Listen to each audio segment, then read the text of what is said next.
प्रधानमंत्री नरेंद्र मोदी ने Lex Fridman के पॉडकास्ट में भारत चीन संबंधों पर बातचीत की। इस दौरान प्रधानमंत्री ने विवादों को बातचीत से सुलझाने की बात कही।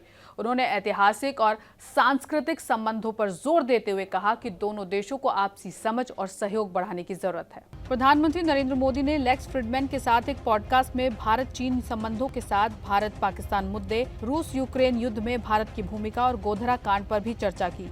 प्रधानमंत्री मोदी ने कहा कि भारत और चीन पड़ोसी होने के नाते मतभेद स्वाभाविक है, लेकिन मतभेद को टकराव में नहीं बदलना चाहिए।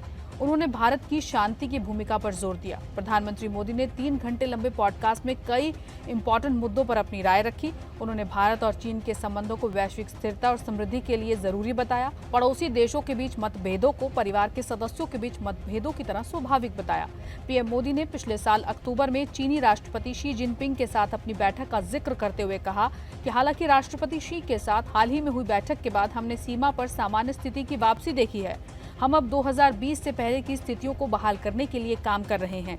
प्रधानमंत्री मोदी ने कहा कि एक समय चीन में बौद्ध धर्म का गहरा प्रभाव था और उस दर्शन का उद्भव भारत में हुआ था। उन्होंने कहा कि भविष्य में भी हमारे संबंध उतने ही मजबूत रहने चाहिए और आगे बढ़ते रहना चाहिए। मतभेद स्वाभाविक है। जब दो पड़ोसी देश होते हैं तो कभी कभी असहमति भी होती है। इस दौरान पीएम मोदी ने पाकिस्तान की क्रिकेट टीम और पाकिस्तान पर भी अपनी राय रखी। और मॉडर्न वर्ल्ड में भी अपनी उनकी भूमिका है।